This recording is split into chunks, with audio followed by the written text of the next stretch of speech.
Bonjour à toutes et à tous. C'est l'épisode épilogue. Bon, je suis un peu triste à l'idée de me dire que voilà, c'est fini, une belle aventure ce podcast. Mais tout est bien qui finit bien et toute bonne chose a une bonne fin. Épilogue pourquoi ? Épilogue parce que le diag est tombé et les pérégrinations au fil de mes balades prennent moins de sens, on va dire. Parce que je vous ai un peu emmené pendant ces 2 années sur mes questionnements, mes découvertes, tout ça. Et puis des grandes pauses entre les derniers épisodes et puis j'attendais d'être un peu plus fixée, toujours ce fichu syndrome de l'imposteur qui m'empêchait de conclure ou d'avancer tant que le diag n'aurait pas été posé. Et ça y est, il a été posé cette semaine. Voilà, donc officiellement TSA, trouble du spectre autistique, avec des scores relativement élevés. Ça c'est un peu la surprise. Je pensais que c'était juste genre vaguement autiste, quoi, genre juste pour me la péter, et non en fait. C'est genre bien autiste, quoi. Alors ça se voit toujours pas comme ça sur moi. C'est toujours pas évident, c'est toujours pas écrit sur mon front, c'est toujours pas écrit pour qui ne sait pas lire entre les lignes, c'est toujours pas écrit. Genre wouhou, Marie elle est autiste. Ça se voit pas. À qui ne sait pas ne voit pas, va genre juste me trouver un peu bizarre. Mais voilà, ou un peu relou, ou un peu chiante, ou un peu pénible. Mais pour qui ne connaît pas l'autisme, c'est peu décelable. Alors dans notre désert médical de par chez nous, on a de la chance. C'est que dans un petit bled reculé à des lieux de civilisation, bon, c'est quand même un village où il y a quand même un bourg, un lycée, un centre hospitalier. Mais bon voilà, c'est la ruralité de la province et des territoires, quoi. Je veux dire, on est loin d'une grande ville. On a une médecin qui a mon âge, qui est super sympa. Elle non plus, si on sait pas, ça se voit pas. Enfin, d'un autre côté, nous, comme on a à peu près le même profil, on s'est genre un peu reconnu tout de suite dans la consulte. Et elle est spécialisée, en fait. Elle a fait plein de formations complémentaires et 2 DU. Donc, c'est toujours un diplôme universitaire, un DU. En autisme et en troubles de l'attention. Voilà, donc elle est en capacité à poser un diagnostic, faire un certificat médical, compléter la partie médicale du dossier MDPH, donc pour les personnes qui ne vivent pas sur le territoire français. Un dossier MDPH, MDPH veut dire la maison des personnes handicapées. C'est l'organisme public qui gère les demandes de handicap et qui s'occupe d'allouer les allocations si nécessaire et d'être en communication avec les écoles. Enfin, en communication, c'est un grand mot. Pour les aménagements, tout ça. Enfin bon, bref, c'est un organisme qui délivre beaucoup de papiers, à qui il faut envoyer beaucoup de papiers pour avoir des papiers. Voilà.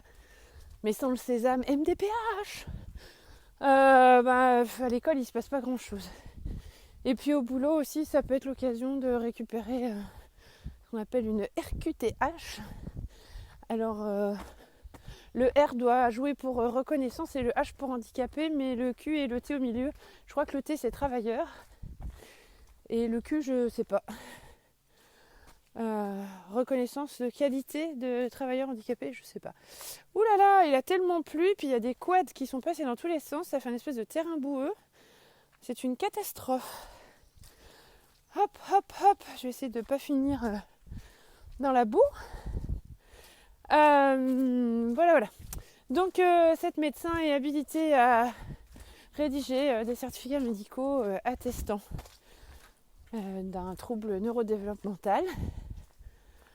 Et ça y est, j'ai enfin eu mon rendez-vous. Je crois que ça fait 2 ans que je l'avais demandé. Et ça y est, on y était lundi. Tout s'est enchaîné très vite. Et ça, c'était cool.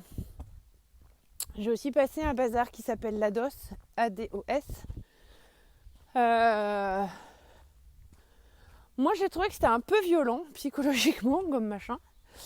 Voilà, surtout le compte-rendu derrière, hein, quand c'est écrit noir sur blanc.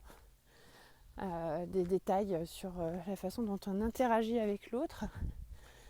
Même si on sait, et même si on connaît tous les détails des personnes autistes, enfin tous les détails, j'ai pas la prétention, mais si on est déjà bien à même de comprendre le fonctionnement d'une personne autiste, voir écrit noir sur blanc, l'échange avec madame peut être inconfortable, voire désagréable. Je veux dire, c'est pas super fun, quoi. Moi, ça m'a pas fait sauter de joie. Je me suis dit, ouais, la meuf, elle est spécialisée là-dedans. C'est pas la médecin, c'est quelqu'un d'autre. Et elle en voit tous les jours. Elle écrit ça, ça veut dire que les gens qui travaillent pas dedans, qu'on voit pas tous les jours, ils se disent pas l'échange avec Marie peut être inconfortable. Hein. Je pense que pour eux, ça doit être elle est relou. Oh non, pas elle. Ah non, je veux pas parler avec elle. Donc c'est pour ça que je pense qu'il y a des gens qui me disent pas bonjour au boulot, parce que ça doit être genre ah non, pas discuter avec elle. Voilà. L'état des lieux. Après, le côté ultra positif, c'est que suite à la dose, ça c'était vendredi et le médecin c'était lundi. Bon là on est un vendredi. Après vous écouterez le podcast je ne sais pas quand, donc ça n'a pas trop d'intérêt de le situer dans le temps, mais pour moi c'est important de resituer. C'est que vendredi, suite, je suis allée 2 fois là chez la dame qui fait passer la dose. Le matin pour moi, l'après-midi pour une de mes filles, validée aussi. Voilà, donc à ce jour, nous sommes officiellement 3 autistes sur 4 personnes. Et la 4e ne veut pas faire les bilans. Mais il y a peu de chances qu'elle n'y soit pas. Plus légère. Mais il y a quand même du terrain. Elle commence à ne plus le nier. Mais effectivement, elle n'a pas forcément besoin de son diag. Elle commence à nous connaître, à savoir dans quelle famille elle vit, avec qui elle vit. Elle commence à prendre en considération les particularités. Enfin voilà, elle commence à accepter le truc, quoi. Et est-ce que ça lui soit utile à elle pour grandir? Donc effectivement, elle n'a peut-être pas besoin de sa reconnaissance. En plus, elle rentre en terminale à la rentrée. Donc comment dire, son parcours scolaire arrive un peu à la fin. Donc voilà, elle n'a jamais eu besoin d'aménagement. Elle a toujours réussi à bien s'adapter. Le seul truc qui la gonfle, c'est ses monstrueuses crises d'angoisse. Mais voilà, comme on est super équipés en outils de régulation émotionnelle à la maison, et qu'en plus, à force, on connaît des super psychologues, c'est cool. Donc elle arrive à bien grandir. Voilà. Donc tout ça pour dire que l'aînée n'a pas forcément besoin de faire sa batterie de test pour le moment, sauf si un jour plus tard, quand elle sera adulte, elle a envie de valider. Mais à ce jour, elle n'en a pas besoin. Donc aujourd'hui, sur les 4 filles de la maison, qui appartiennent à mon petit monde à moi, nous sommes 3 validés autistes. Voilà. On s'apparente un peu à un centre spécialisé de prise en charge de la personne autiste, n'est-ce pas? Et donc vendredi, en sortant de mon rendez-vous, j'ai bien vu que quand même les jeux de la dame, j'avais un peu du mal à les faire. Parce que j'avais pas bien compris ce qu'elle attendait de moi. En plus, je rigole maintenant avec le recul, mais c'est que elle essayait de discuter de 1000 trucs pendant qu'elle me faisait faire des jeux, et moi j'ai pas compris. Je pensais que l'évaluation de l'autisme était juste basée sur les jeux qu'elle me demandait de faire et pas sur ma capacité à discuter de trucs chiants. Genre, et vous êtes déjà allé aux États-Unis? Et je suis pas du tout. Si un jour, Madame J, vous arrivez sur mon podcast, c'est pas du tout contre vous que j'en ai. Hein. C'est juste mon mode de fonctionnement à moi à ce moment-là. de dire qu'est-ce qu'elle en a à foutre de savoir si je suis déjà allée aux États-Unis ou pas. On n'est pas là pour ça, on est là pour savoir si je suis autiste. Mince. En fait, ça m'a super gonflé, quoi. Donc moi, j'aurais aussi pu écrire compte rendu du passage de la DOS. Franchement, moment très désagréable. Hein. Ouh, il y avait des injonctions dans tous les sens. Fallait faire des jeux, en même temps parler. En même temps, fallait réfléchir. Ah, c'était trop d'interactions sociales. Pour moi, c'était juste pas gérable. Bref, après tant de digressions, quand j'y suis retournée l'après-midi pour y faire passer les tests à ma petite, elle m'a dit c'est bon, j'ai pas écrit le compte rendu, mais c'est bon. Elle me dit les scores ils sont pas mal hauts hein, quand même. Ça m'a enlevé une sacrée épine du pied. Je dis c'est bon là, le syndrome de l'imposteur, oups, il s'est envolé, mais alors d'un coup quoi. C'est envolé. Fait waouh, un point en moins quoi. Après j'ai lu le compte rendu le samedi, là j'ai passé la journée à avoir envie de pleurer. À me dire est-ce qu'il faut que je fasse un mea culpa universel à la terre entière pour m'excuser d'avoir été une personne inconfortable depuis 45 ans, n'est-ce pas?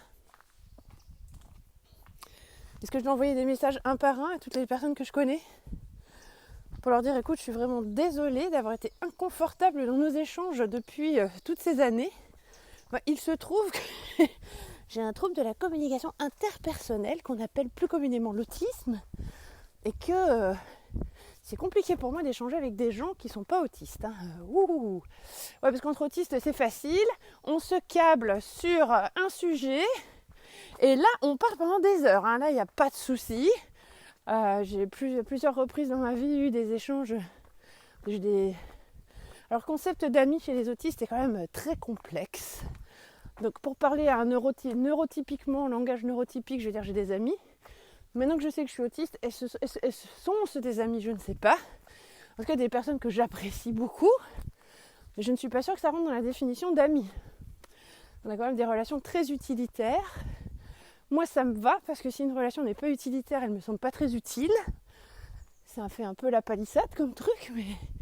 Et donc, si la relation n'est pas utile, elle me semble un peu inutile. Et donc, si elle me semble inutile, ben, je ne l'alimente pas. Donc oui, j'ai des personnes auxquelles je tiens beaucoup, que je pourrais considérer comme amis dans mon langage autistique. D'un point de vue neurotypique, c'est pas des amis. Je veux dire, la dame qui m'a fait passer la DOS, si je lui explique... expliquer mes relations avec des personnes de mon entourage, pour elle, c'est pas du tout la définition de l'ami. Hein. Vraiment pas. Pour moi, ça l'est. Donc, j'ai des amis, entre guillemets, relations amicales autistiques, donc des relations purement utilitaires. Je pourrais revenir sur le concept d'utilitaire derrière. Quand on est câblé sur le même sujet, je veux dire, la Terre pourrait s'écrouler, Poutine pourrait nous envoyer une bombe sur la gueule, on s'en rendrait même pas compte. Hein. Ça part dans la bulle, tout se coupe autour. Ça fait une espèce... Alors j'ai détesté le film Avatar, mais il y a quand même ce truc qui est quand même pas trop mal, où il se câble comme ça, la ping. C'est vraiment ça, quoi. Hein. Ça fait vraiment un ping, et il n'y a plus rien qui existe autour, quoi. Et là, on part hyper loin dans nos échanges, nos discussions. Puis alors, ça passe du coq à l'âne toutes les 2 secondes, mais nous, on n'est jamais perdus. C'est mercredi soir, je suis allée boire un verre avec une copine, je vais l'appeler copine. On était nous-mêmes en train de se demander est-ce qu'on est des copines, dans la mesure où ça fait déjà plusieurs années qu'on communique par message, qu'on n'habite pas très loin et qu'occasionnellement, on pourrait envisager de commencer à se voir de façon régulière. On pourrait peut-être commencer à imaginer qu'on est copines, parce qu'on se raconte quand même des trucs perso dans nos petits échanges par message sur les réseaux. Donc voilà. Donc mercredi soir, je bu un verre avec une copine pour parler neurotypique. Pour parler autiste, on est allé faire une tentative de socialisation dans un lieu de convivialité, c'est-à-dire dans un bar, restaurant, salon de thé. Il y avait un peu de bruit, un peu de monde, mais voilà. Bon, à 22h, on était partis parce qu'il y avait trop de bruit, mais...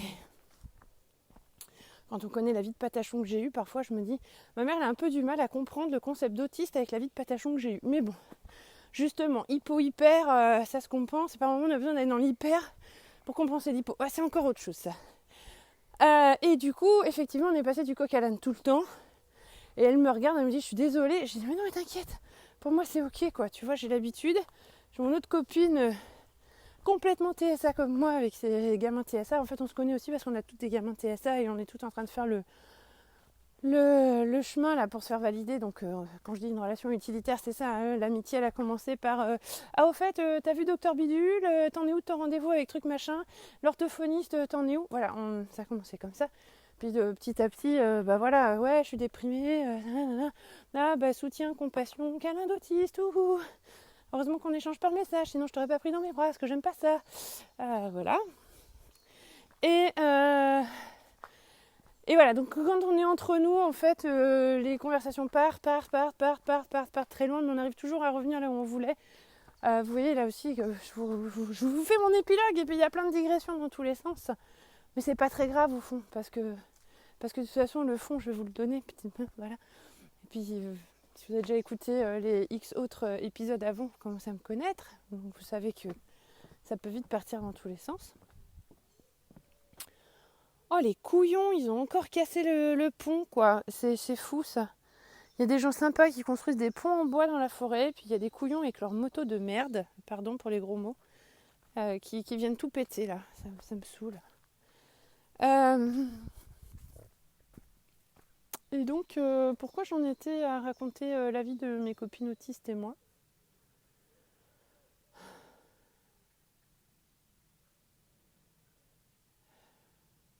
Je ne sais plus. Le pont a balayé tout ce que j'avais dans ma tête. Alors, on est typique dans une situation autistique. Épilogue, Marie, épilogue. Ouais, mais je vous donne des billes, quoi. Je veux dire, si t'es prof et que t'as un gamin autiste dans ta classe et que t'arrives par hasard sur mon podcast et que tu veux en savoir plus sur l'autisme, eh ben, dis-toi bien que ça peut arriver à n'importe quel gamin autiste. Il est sur son brevet, c'est pour ça que là on demande des aménagements pour numéro 2. On se bat un peu, mais personne comprend que ils le vivent pas, ils ne peuvent pas se savoir. Que tu peux être parti sur ta disserte à fond les bâtons et il y a un truc qui vient perturber ta concentration et après c'est mort quoi. C'est juste mort. Le temps qu'il va falloir pour te remettre dans le truc quoi.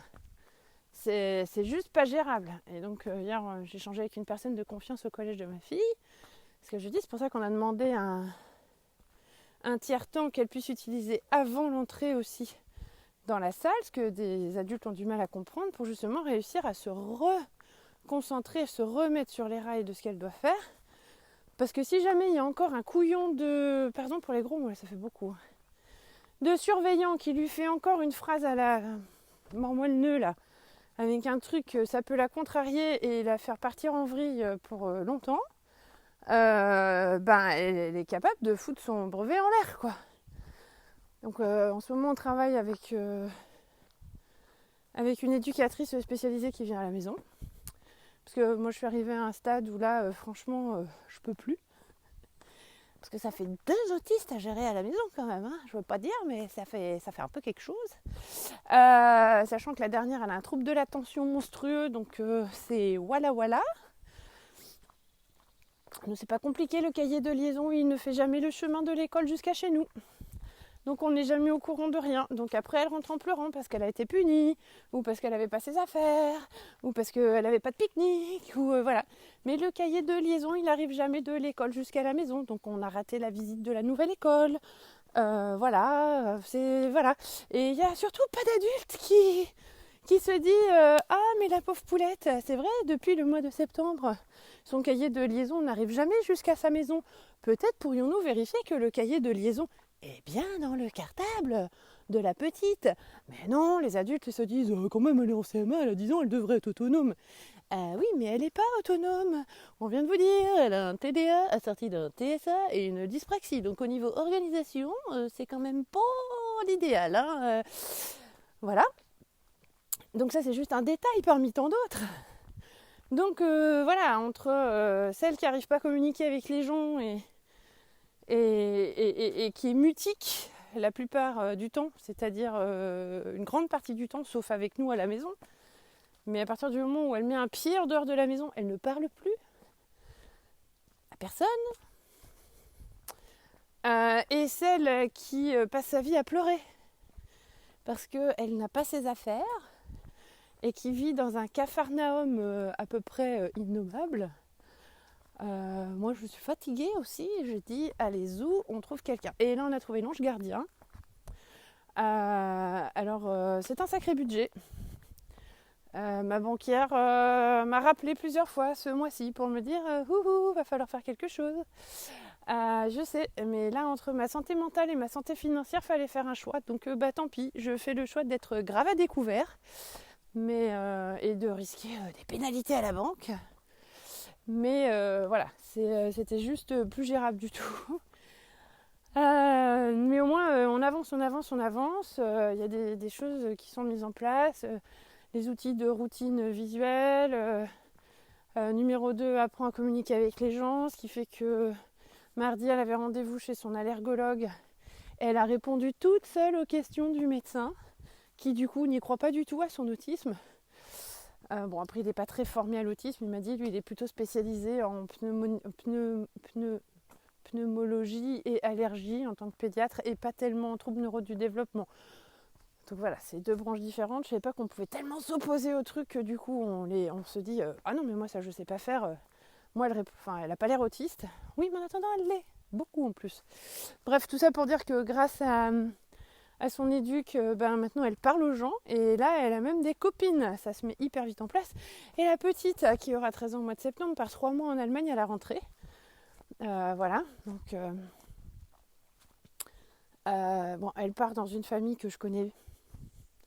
Elle a rencontré sa correspondante, elle va dans un village où moi je suis déjà allée plusieurs fois. C'est la fille de mon ancienne correspondante.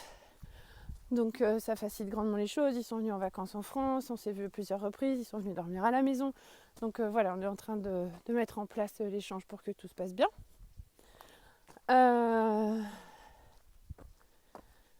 Et voilà. Donc j'étais sur l'épilogue avec plein de débuts de choses. Donc ça c'était pour dire que du coup, comme j'ai accepté que tout le monde... Enfin j'ai accepté que tout le monde était un peu particulier chez moi. Donc du coup on a fait venir l'éducatrice, ce qui soulage grandement. Mais je sais toujours pas où j'en étais quand je suis tombée sur le pont. Je suis pas tombée, mais j'ai vu le pont qui était cassé. C'est pas grave. Ça sera l'occasion de faire un autre épisode si quelqu'un m'envoie un message pour me dire Marie, tu en étais là et tu n'as pas répondu à la question. Ça me perturbe. Voilà. Et puis en plus, comme c'est l'épilogue, quoi dire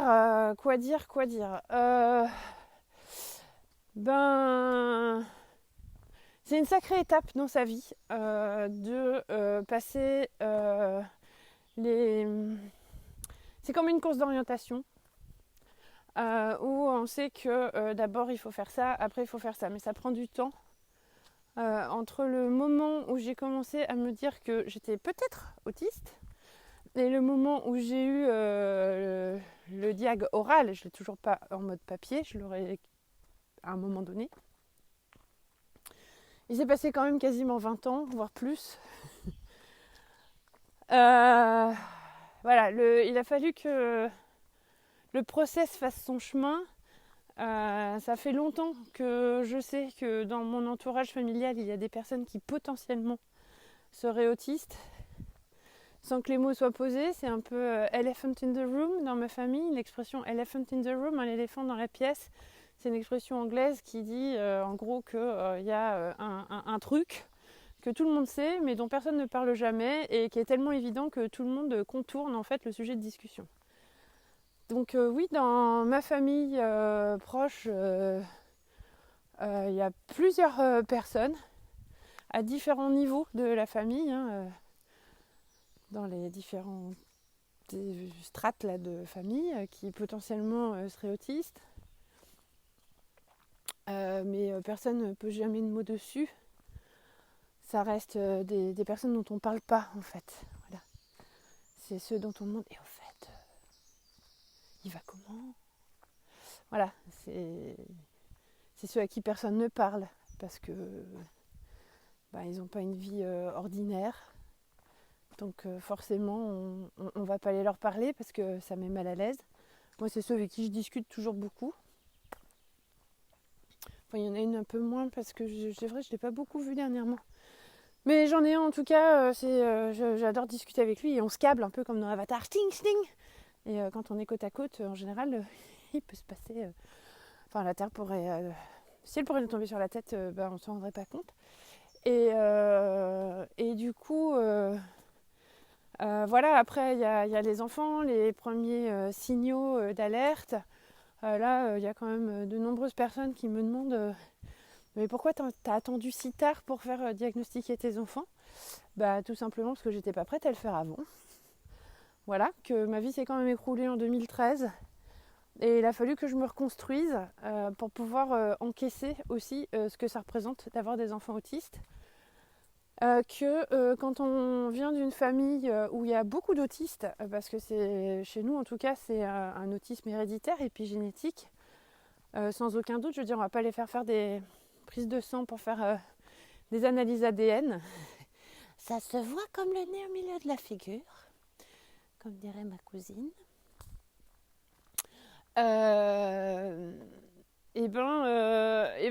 Dans les familles où il y a des troubles neurodéveloppementaux, en fait, on banalise beaucoup trop les comportements inadaptés des nouveaux petits. Et du coup, quand on repère des éléments qui ne sont pas dans la norme, on a toujours la génération du dessus ou celle encore du dessus, quand on a encore la chance de les avoir, pour dire « Oui, mais t'étais pareil quand t'étais petite. » Ouais, mais quand même, elle mange rien, quoi. Ouais, mais Marie, t'étais pareil au même âge. Ok. Et donc sur le moment, on se dit, ok, donc c'est normal. Dans ma famille, il y a des gens qui ne mangent pas. Ok, bon, c'est normal. Après, il y a les copines qui disent, quand même, niveau éducationnel, c'est pas terrible, hein, parce que les miens, je les ai toujours forcés à tout goûter. Je veux te dire, ils mangent de tout. Hein. C'est qu'au niveau éducation, t'es pas au top. Hein. Ouais, alors d'un côté, on me dit que c'est normal. De l'autre, on me dit que c'est moi qui suis à l'origine du truc. C'est compliqué, quoi. C'est pour un peu qu'il y a un syndrome de l'imposteur derrière. Oh, celui-là! Ah, mais c'était ça dont j'étais en train de vous parler avant. C'est le syndrome de l'imposteur. À quel moment il est parti de ma vie? Mais oui, je m'en souviens maintenant. On y reviendra plus tard. Et du coup, c'est compliqué d'arriver quand on n'est pas soi-même psychologue ou pédopsychiatre ou neuro-machin truc, de faire la part des choses. En plus, c'est un trouble qui est peu connu. Il y a encore beaucoup de recherches qui sont en train de se développer parce qu'on a besoin de comprendre les troubles du neurodéveloppement qui touchent beaucoup plus de gens que ce qu'on veut bien croire. Là, j'ai envie de participer à un colloque au mois de septembre qui s'appelle Autisme, TND, troubles neurodéveloppementaux, évolution ou révolution. Haha. Y a un gars en Belgique flamande qui a sorti une théorie, je sais pas si j'ai jamais sorti celle-ci sur le podcast, mais moi qui m'a fait rêver pendant longtemps, quoi. Qui disait que finalement les gens touchés par les TND, donc les troubles du neurodéveloppementaux, c'est l'autisme, le trouble de l'attention avec ou son hyperactivité, toutes les 10, dyspraxie, dyslexie, dyscalculie, dysorthographie, machin, quoi. Et c'est tout. Le HPI n'est absolument pas un trouble neurodéveloppemental. C'est ce qui permet aux personnes qui ont des troubles neurodéveloppementaux de bien s'en sortir dans la vie. Parce que si on n'a pas un HPI avec un TND, on est un peu mal quand même. Et là, la médecin me l'a reconfirmé l'autre jour. Elle m'a dit, ce qui vous sauve, c'est le HPI, quoi. Vous ne seriez pas HPI, ça serait la cata. Et que finalement, on n'a pas forcément... j'ai fait un test de QI l'année dernière qui s'est révélé être une catastrophe. J'ai passé plus de temps à me demander ce qu'on attendait de moi dans les exercices et ce qu'on voulait calculer au niveau du fonctionnement de mon cerveau qu'à répondre aux questions. Donc forcément, je n'ai pas été très rapide sur les réponses. Voilà. Elle m'a dit finalement, on n'a pas besoin d'aller calculer un QI, quoi, parce qu'on sait très bien qu'il y a un tel niveau d'autisme. Non, parce que mes valeurs sont quand même très très élevées. Hein. Qu'il y a un tel niveau d'autisme, si vous êtes arrivé là où vous en êtes aujourd'hui, c'est qu'il y a un HPI derrière, quoi. Parce que sinon, tu survis pas, quoi. Et donc, pour en revenir à ce Belge, je ne sais plus sa qualité. Je ne sais plus ce qu'il fait. Je crois que c'est un psychologue passionné d'anthropologie. C'est un gars qui doit être bien TSA lui aussi, qui a élaboré cette théorie en disant que les personnes touchées par les TND sont des personnes qui auraient un ADN beaucoup plus proche de Néandertal que de Sapiens, et qui du coup seraient les êtres qui permettraient aux humains de survivre dans ce monde hostile. Alors ça nous confère un peu une espèce de vision super-héros de notre incapacité à vivre avec les autres humains. Alors, c'est un truc, je crois que même Joseph Chovanec, je sais pas si vous connaissez pas Joseph Chovanec, il faut vraiment l'écouter, Joseph Chovanec. Bon, après son accent alsacien parfois est un peu dérangeant pour bien le suivre, enfin faut s'y habituer quoi. Mais il est adorable ce gars, Joseph, Josef Chovanec. Il le dit, la nature est radine, elle crée rien pour rien. Donc si elle nous a laissé vivre, nous les TND, c'est qu'il y a une raison, et c'est peut-être justement pour voir le monde avec un autre regard. Mon épilogue s'arrêterait-il là? Non. Alors oui, j'y crois dur comme fer que les autistes sont là aussi pour montrer le monde avec un autre regard. Les plus grands génies de ce monde n'étaient-ils tous pas autistes? Avec le recul, quand les historiens analysent des récits sur Léonard de Vinci, Einstein, tout ça, machin, bidule, on se rend compte qu'ils avaient quand même pas mal de troubles autistiques. D'ailleurs, qui passe autant de temps dans sa vie à ne se consacrer qu'à une seule chose qu'un autiste? Donc forcément, Léonard de Vinci, je veux dire, ça fait peu de doute, quoi.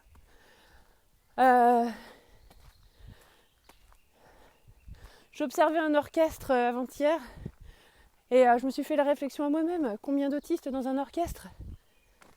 On en parlait avec ma fille aînée hier soir. Elle éclate de rire. Elle me dit, bah oui, pour arriver à mobiliser autant de compétences différentes aussi rapidement et à ne vivre que pour un seul instrument de musique toute sa vie, quelque part, il faut quand même avoir un peu d'autisme à l'intérieur de soi, quoi. Voilà, il y a un horrible psychiatre dans le coin là qui fait beaucoup de mal, qui estime que quand on sait dessiner, on ne peut pas être autiste.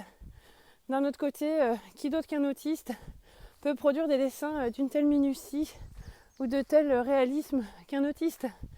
Je veux dire, si vous connaissez les BD La Nef des Fous, dessinée par Turf, qui est vraiment une BD que j'adore, je veux dire, ce gars, il est forcément autiste. Je veux dire, pour passer autant de temps à faire des petits détails et à se consacrer autant aux détails, il faut forcément avoir un trouble de l'attention, un peu d'autisme, un peu de HPI. Enfin, je veux dire, non, le HPI n'est pas un TND, mais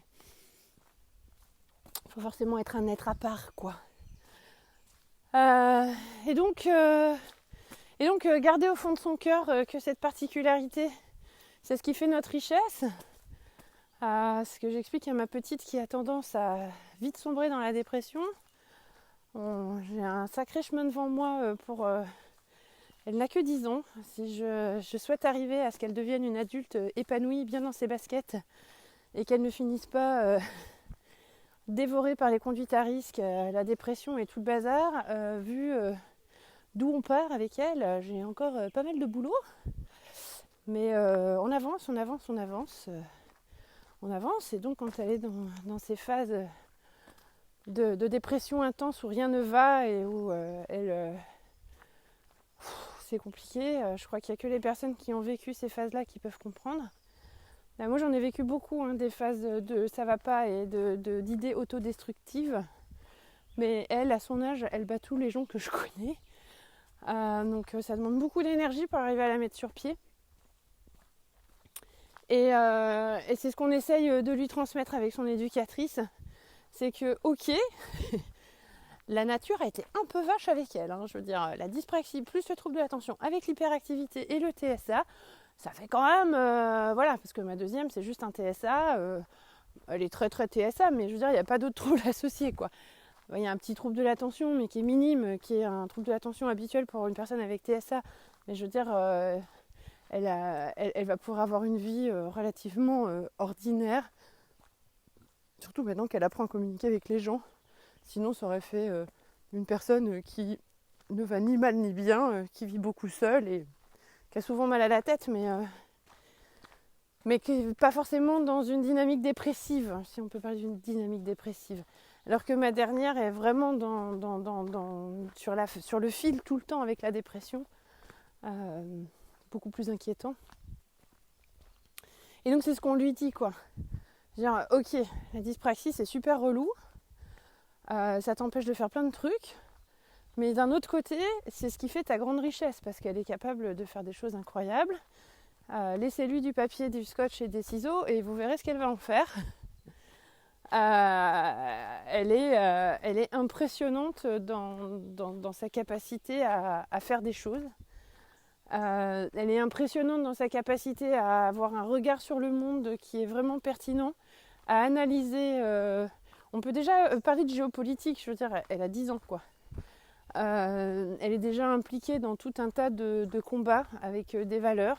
Elle est très féministe et elle revendique son féminisme, mais un féminisme intersectionnel, j'ai appris ça. On n'est pas dans un féminisme rétrograde où il s'agirait de soumettre l'homme à la femme. Hein. Je veux dire, vous nous avez fait chier pendant toutes ces milliers d'années, maintenant c'est nous qui prenons le dessus. C'est pas ça du tout. Elle est vraiment dans ce combat pour une véritable égalité entre les hommes et les femmes, et surtout donner plus de droits aux femmes. Voilà, elle a 10 ans, je veux dire, c'est petit, elle est grande pour sa taille, mais c'est petit.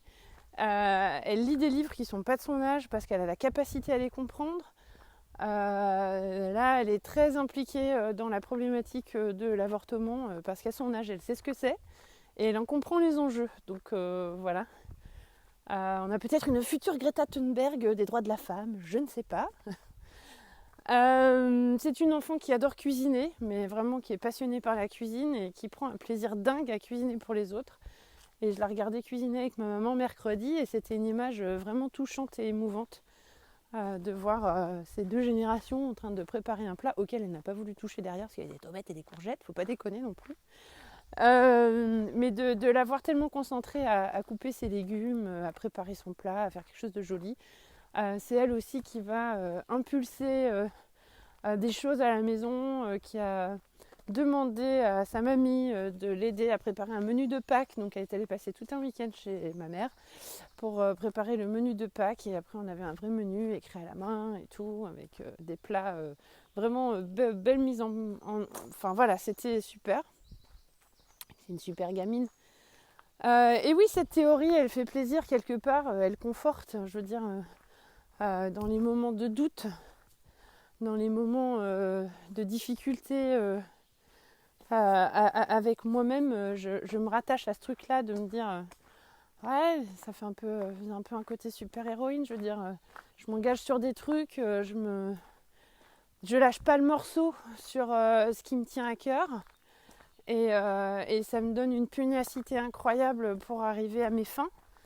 La pugnacité, elle est là et du coup, comme j'en ai marre qu'on me dise que je ne suis pas légitime dans mon regard sur les jeunes parce que je ne suis pas psychologue, eh bien, je suis inscrite en 2e année de licence de psycho à la rentrée et j'ai bien l'intention d'aller jusqu'au master et de décrocher mon master et de décrocher un master spécialisé en TND et de pouvoir justement utiliser ma double compétence d'enseignante et de psychologue.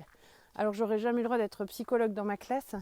Mais par contre, quand il s'agira de faire des réunions à l'intérieur de l'établissement scolaire pour parler d'un élève ou quand voilà, ça me permettra de pouvoir asseoir mes connaissances, je compte bien continuer à militer dans la prise en compte de l'individu dans son individualité, à ce qu'on ne parle plus d'inclusion et de système inclusif.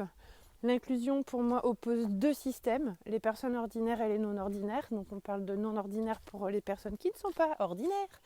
Donc les ordinaires, c'est tous ceux qui n'ont pas de particularité, on est bien d'accord. Donc l'inclusion, pour moi, c'est la pire des notions. Puisque quand on va parler d'inclusion, on va désigner les personnes que l'on va inclure dans son groupe. Et donc à partir du moment où on est désigné, on est stigmatisé. Et à partir du moment où on est stigmatisé, on n'a pas une place à part entière, on est l'inclus dans le groupe.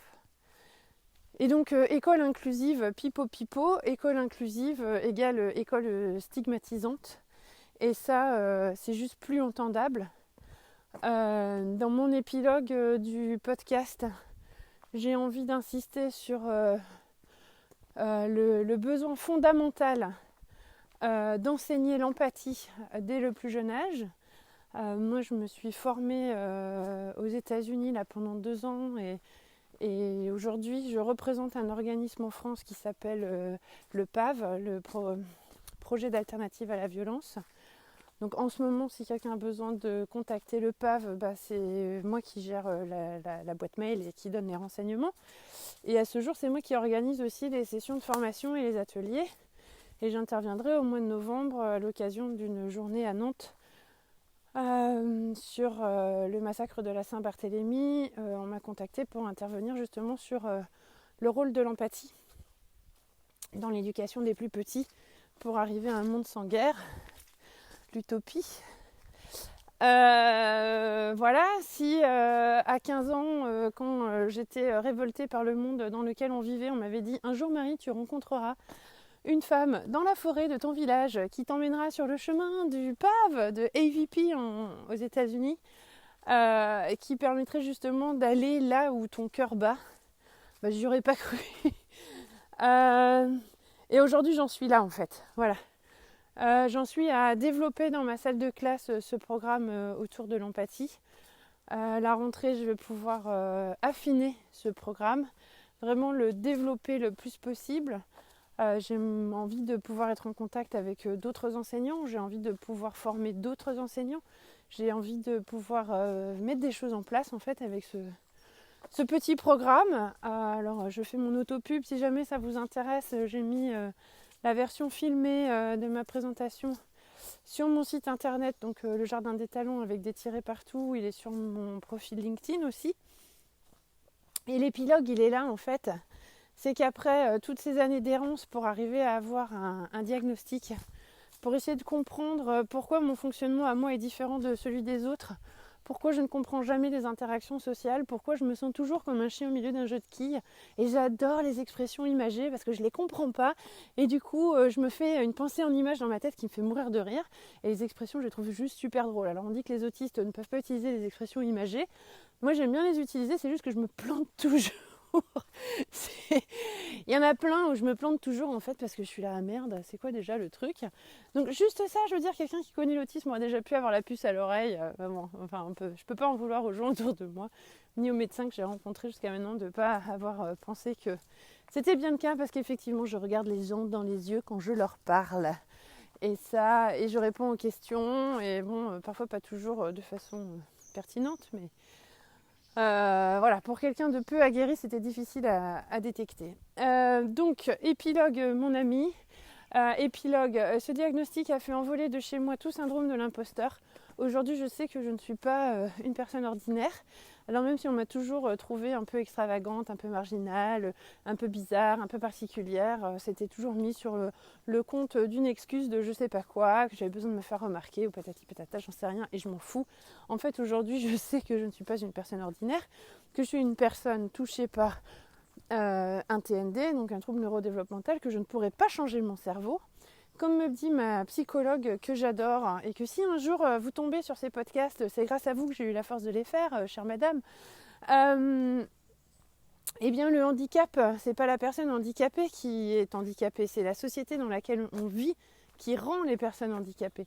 Et donc l'autisme ne serait jamais un handicap si le monde autour de nous était beaucoup plus ouvert à accepter les personnes dans leur individualité, avec leur particularité à elles-mêmes.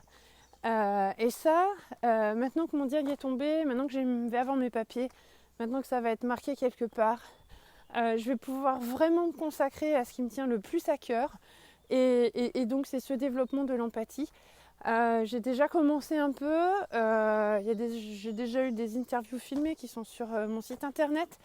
J'espère pouvoir continuer et aujourd'hui je vais pouvoir parler de ce projet avec mon cœur, avec mes tripes, en ne cachant plus jamais que je suis une personne autiste avec, à défaut d'une hypo-empathie, une hyper-empathie, parce que l'hyper-empathie peut aussi être un symptôme de l'autisme. On a souvent pensé que les autistes n'avaient pas d'empathie, et que souvent les personnes qui ne connaissent pas l'autisme pensent qu'on peut être très méchant avec un autiste et que ça ne lui fera pas de mal parce qu'il n'a pas d'empathie et qu'il n'a pas d'émotion, alors que c'est pas vrai du tout, on n'est absolument pas dénué d'émotion. Et puis certains comme moi, ou ma numéro 3, on est dans l'hypersensibilité plus, qui frôle l'anormalité de l'hypersensibilité. Moi je vois une mouche morte, je pleure, hein. C'est la mort. Voilà. Ma numéro 2 est pas du tout comme ça, niveau empathie, c'est pas là, et elle est beaucoup plus froide et cartésienne sur certaines choses, mais faut pas non plus s'amuser à lui faire du mal parce qu'elle a beaucoup d'émotions. Hier soir je lui ai dit un truc qui lui a pas fait plaisir, et là je sais qu'elle va encore me faire la gueule ce matin parce que ça l'a blessée et je voulais pas la blesser. Enfin bon, c'est parfois un peu compliqué. Voilà, donc l'épilogue s'arrête ici. Je viens de boucler ma boucle de marche. J'ai bouclé la boucle du podcast. Je relancerai peut-être un autre podcast sous une autre forme, avec un autre titre, avec d'autres descriptifs, avec d'autres types d'épisodes, je ne sais pas encore, parce que c'est chronophage, mine de rien. J'ai envie de pouvoir diffuser sur ce projet d'alternative à la violence et de pouvoir parler de la violence dans tous ces états. Alors je sais pas, ça sera peut-être ça le prochain sujet du prochain podcast. Je ne sais pas encore. En tout cas, je vous souhaite un bel été. Si chez vous, le jour où vous m'écoutez, vous êtes le 1er juillet, je vous souhaite un bel été. Je vous souhaite plein de belles choses. Chez moi, l'été va être consacré à me reposer, passer du temps avec ma famille. C'est a priori le dernier été standard avec 3 enfants encore scolarisés en milieu scolaire, parce que l'année prochaine, ma grande aura eu son bac à cette période de l'année, et que ça sera pour elle le temps de s'envoler de la maison. Voilà, donc cet été, c'est le dernier été d'une unité familiale et de mon rôle de maman de 3 enfants encore mineurs et sous ma responsabilité. Voilà, et puis en août, j'ai pas d'enfants, et là je vais me consacrer à un autre projet qui me tient à cœur, que ça fait 1 an que j'attends de pouvoir le faire, et voilà, j'ai une formation qui m'attend depuis plusieurs mois. Elle est empilée sur mon bureau, là j'attends, et c'est dans un domaine complètement différent. C'est une formation sur animation nature et apprendre à connaître toutes les plantes sauvages et l'organisation de la nature en milieu rural comme chez nous. Voilà, alors pourquoi faire, ça sera peut-être l'occasion d'un je sais pas quoi un jour, mais vous le saurez tôt ou tard. Si vous avez des questions sur tout et tout autour de l'autisme, n'hésitez pas. Je me ferai un plaisir de répondre à vos questions. Si vous vous posez la question de savoir si vous êtes concerné ou pas, n'hésitez pas. Et puis on pourra échanger, et je pourrai peut-être vous apporter mon expertise sur comment fait-on pour savoir. Si vous avez des doutes pour vos enfants, vos parents, j'en sais rien, votre chien, votre chat, sinon on a un chat complètement autiste à la maison. Voilà, de toute façon, vous connaissez le jardin des talents @gmail.com, le site internet le jardin des talents, l'Instagram le jardin des talents. Voilà. Je finirai quand même par dire que c'était super de partager tous ces moments de balade en forêt avec vous, même si je vous ai jamais vraiment vu en vrai. Pour certains, d'autres m'ont envoyé des messages, d'autres se sont manifestés. Voilà, je continue les accompagnements en forêt avec les personnes qui souhaitent. C'est toujours des moments très agréables, très sympas. J'aime bien. Donc si vous connaissez quelqu'un qui a besoin, vous n'hésitez pas à me l'envoyer. Et puis j'irai me promener dans la forêt et on ira discuter. C'est du coaching en forêt, quoi. Moi j'aime bien. Voilà. Je vous dis au revoir. Et puis à bientôt sous une forme ou sous une autre.